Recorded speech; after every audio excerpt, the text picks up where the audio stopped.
வந்து அத்திக்கால புட்டு பண்ண போறோம். சொரா புட்டு மாதிரி. அது வந்து அத்திக்கா வந்து குழந்தைங்கலாம் வந்து சாப்பிட மாட்டாங்க. ஆனா இந்த மாதிரி பண்ணி கொடுத்தீங்கன்னா ரொம்ப நல்லா சாப்பிடுவாங்க. எப்படி பண்ணணும்னு பார்க்கலாம். அதுக்கு வந்து நம்ம அத்திக்காய் எடுத்து வச்சிருக்கோம். வந்து இந்த மாதிரி தட்டி நல்லா எடுத்து வச்சுக்கணும்.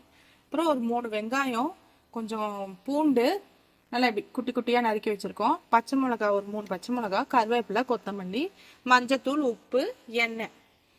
முதல்ல குக்கரில் என்ன பண்ணுவோம், தண்ணி ஊற்றி குக்கரில் தண்ணி ஊற்றிட்டு அத்திக்காய் அதில் போட்டுடணும். அந்த உடச்சி நல்லா கழுவி எடுத்துக்கணும். போட்டுட்டு கொஞ்சோண்டு மஞ்சத்தூள், கொஞ்சோண்டு உப்பு, ரொம்ப கொஞ்சமாக போட்டு இதில் நல்லா 3லேருந்து 4 விசில் வர அளவுக்கு விசில் போட்டு எடுத்துக்க போகிறேன். குக்கரில் தண்ணி ஊற்றி இந்த அத்திக்காய் இதில் போட்டு இதில் கொஞ்சோண்டு மஞ்சத்தூள், ரொம்ப கொஞ்சோண்டு உப்பு போட்டு தண்ணி ஊற்றி விசில் போட்டு மூடி வச்சுக்க போகிறோம். ஒரு 4லேருந்து 5 விசில் வர அளவுக்கு. 3 ஸ்பூன் கடலெண்ணெய் ஊற்றிக்கிறோம். எண்ணெய் காஞ்சிருச்சு. காஞ்ச உடனே கொஞ்சம் பூண்டு சேர்த்துக்கிறோம். வெட்டி வச்சோம்ல அந்த பூண்டை சேர்த்துக்கிறோம்.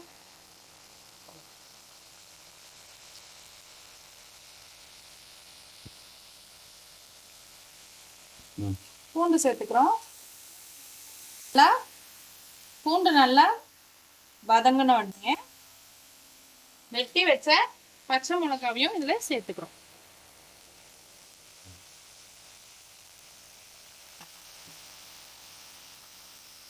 பச்சை மிளகாவும் பூண்டும் நல்லா வதங்கிடுச்சு. வதங்கினோடனே இப்போ இந்த வெங்காயத்தை இதில் சேர்த்துக்கிறோம். பூண்டும் அந்த பச்சை மிளகாவும் நல்லா வதங்கினோடனே வெங்காயத்தை சேர்த்து நல்லா வதக்கிக்கிறோம். நல்லா பொன்னிறமாக வர அளவுக்கு நல்லா வதக்கிக்கணும். இப்போ இது விசில் வந்துருச்சு பார்த்தீங்களா? இதை நல்லா ஆற வச்சு உதிர்த்து எடுத்துக்க போகிறோம்.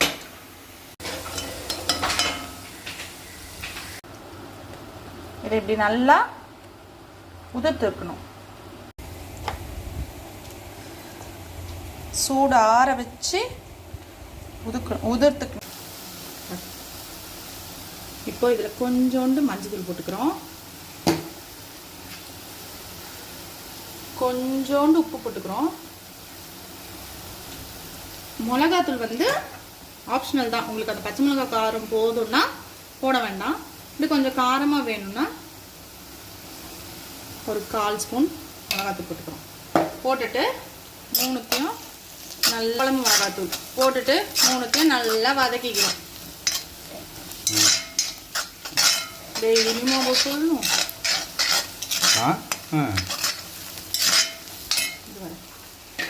அதுதான் சூப்பராக இருந்துச்சு பாரு. இப்படி கரண்ட் எடுத்துருக்கா? இப்போ நல்லா இது எல்லாமே நல்லா வதங்கிடுச்சு. வதங்கினோடனே நம்ம வந்து இந்த உதிர்த்து வச்சிருக்க இந்த அத்திக்காவை இதில் சேர்த்துடுறோம்.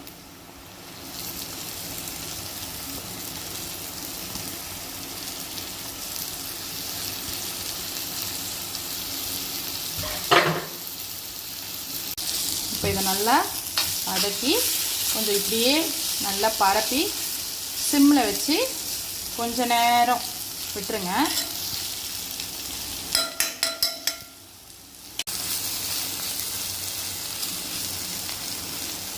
நல்லா வதங்கிருச்சு. வதங்கினோன்னே கொஞ்சம் கருவேப்பிலை, கொத்தமல்லியை போட்டு நல்லா வதக்கிட்டு ஸ்டவ் ஆஃப் பண்ணிடணும்.